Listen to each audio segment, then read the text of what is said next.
Muling mapapanood sa telebisyon si Janine Gutierrez sa isang bagong teleserye na nakatakdang ipalabas sa susunod na taon. Matapos ang sunod-sunod niyang matagumpay na proyekto, handa na naman ang aktres na harapin ang panibagong hamon sa kanyang karir bilang isa sa pinakarespetado at hinahangaang artista ng kanyang henerasyon. Ayon sa mga naunang pahayag, masinsinan na ang paghahanda ni Janine para sa bagong serye, kung saan muli niyang ipapakita ang lalim at husay niya sa pagganap. Bagamat hindi pa inilalabas ang kompletong detalye ng kwento at karakter, inaasahang magiging emosyonal at makabuluhan ang tema ng teleserye. Isang uri ng proyekto na kilala at madalas piliin ng aktres.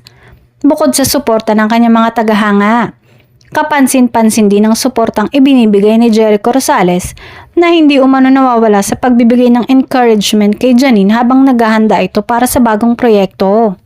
Para sa marami, ang ganitong klaseng suporta ay dagdag lakas ng loob para sa aktres sa pagharap sa panibagong yugto ng kanyang karir. Marami ang umaasang magiging panibagong patunay ito ng kanyang versatility, lalo na matapos ang kanyang mga naunang papel na tumatak sa manonood.